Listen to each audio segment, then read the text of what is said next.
Hey friends, you just stepped into the rulebook room where we press pause on dull doctrines and turn law into stories that actually stick. I'm Harp, your child loving legal storyteller. Today we are diving into a case that sounds more like a silent heartbreak than courtroom chaos. This is Samar Ghosh versus Jaya Ghosh, a Supreme Court decision from 2007. It's not about betrayal or big drama. It's about what happens when love runs dry and silence becomes torture. This one asks, can the absence of love itself be cruelty?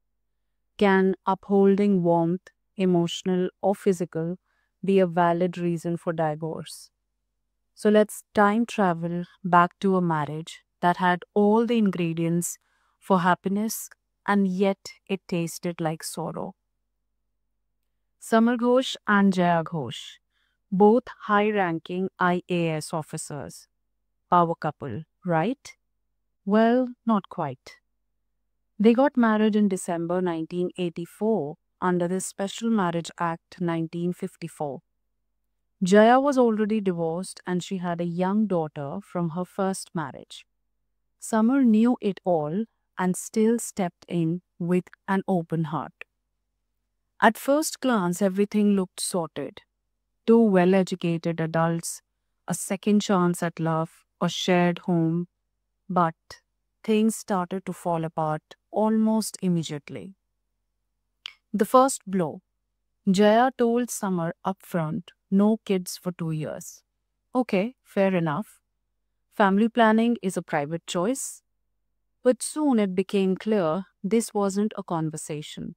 It was a one-way order. Summer had no say in procreation, even though he dreamed of building a family. Still, he adjusted, he compromised. Then came the emotional lockdown. She said, don't get close to my daughter. She already has a father. Despite Summer's willingness to treat her daughter like his own, he was shut out. The child, under the influence of Jaya and her mother, would even say, you're not my real dad. Ouch. In 1985, Summer fell seriously ill. Fever, weakness. He was in bad shape. Guess what Jaya did? She unpacked her bags and left town with her daughter and parents for a nice little family trip. When she returned, no calls, no hugs, no check-ins, just complete frosty silence. When Summer was transferred, she stayed behind. When he came back, he tried again to patch things up, moved back in, reached out to the child, kept trying. But he says he felt like a tenant in his own home. Now get this, even food became a battleground. Jaya would come home, cook for herself, eat and leave. Summer, recovering from illness, emotionally drained, had to cook his own meals or eat out. The only person who offered some help, a man named Prabir Malik, a cook and domestic worker who had worked for Summer for years. And that's when it all exploded. It was August 27, 1990. Prabir was staying in the flat. Jaya arrived, saw him, and burst into a rage. She accused him of being a threat to her daughter, alleged he had an evil eye on the child. And then she turned to Summer. Loudly in front of Prabir and her father, she said, this is my flat. You have no right to stay here. Even beggars on the street have more dignity than people like you. Her father stood there, silent, watching it all happen.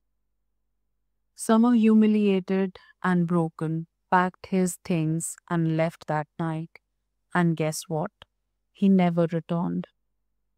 So Summer filed for divorce. The ground, mental cruelty, under Section 27, subsection 1, Clause D of the Special Marriage Act of 1954. He had a solid case. No physical abuse, but emotional neglect, a partner who refused intimacy, a flat that felt more like enemy territory, a stepdaughter he wasn't allowed to love, being denied care even during a bypass surgery in 1993, and that public humiliation that finally pushed him out. He brought 5 witnesses, including Prabir, the loyal servant who'd seen it all. But here comes the twist. The High Court threw it all out. Why? Because Prabir belonged to a lower strata. Yes, that's what the High Court noted, as if honesty needs a salary bracket. They said that the couple slept in different rooms, but that didn't prove absence of cohabitation. They said Jaya's career gave her the right to decide when to have a child. They said cooking separately was no big deal. In short, the High Court basically said, tough luck. But then the Supreme Court stepped in, and what a judgment it delivered. The bench of Justices B.N. Agarwal, P.N. Naraulekar, and Dalveer Bhandari reversed the High Court judgment. They said loud and clear, cruelty is not just fists and bruises. It can be silence, isolation, indifference.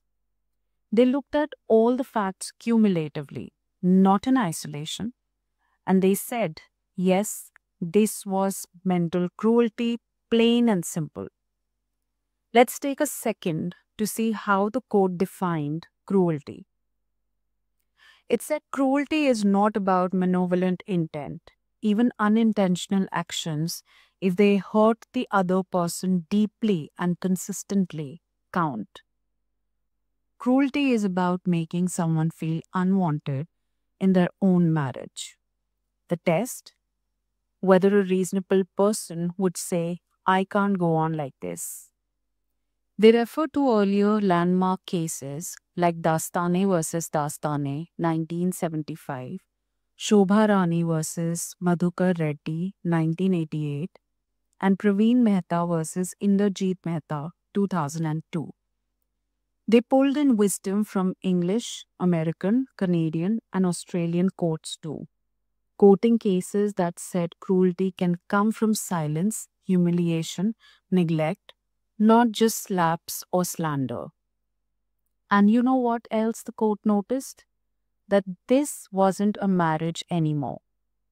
16.5 years of separation, no contact, not even a courtesy call during a heart surgery. We can't stop forcing two people to live as husband and wife, they said, when even friendship is out of the question. So why should you, a young law student, care about this? Because Samar Ghosh versus Jaya Ghosh did two big things. One, it broadened what counts as mental cruelty. Now courts could finally recognize emotional pain, even when it leaves no marks. Two, it hinted at a future possibility of introducing irretrievable breakdown of marriage as a ground for divorce. A marriage that's long dead, even without cruelty, should also be dissolvable, someday perhaps by Parliament. This case told us love isn't just about gifts and dates. It's about respect, care, and the courage to be emotionally present. When those vanish, even silence can hurt like a knife. Alright, friends, that's a wrap on today's episode. If you have ever wondered whether ignoring someone can be legally cruel, well, now you know. Samar Ghosh's story reminds us marriage isn't a prison, and cruelty doesn't always scream. Sometimes it whispers over years till the heart goes numb. Thanks for tuning into the Rule Book Room. If you liked this episode, go ahead and hit that follow button. Maybe share it with a friend who always asks, what's the point of family law anyway? I'm Harp, and next time I'll be back with another story where law meets life and the pages of the statute book come alive. Until then, stay kind, stay curious, and keep reading between the lines. Bye.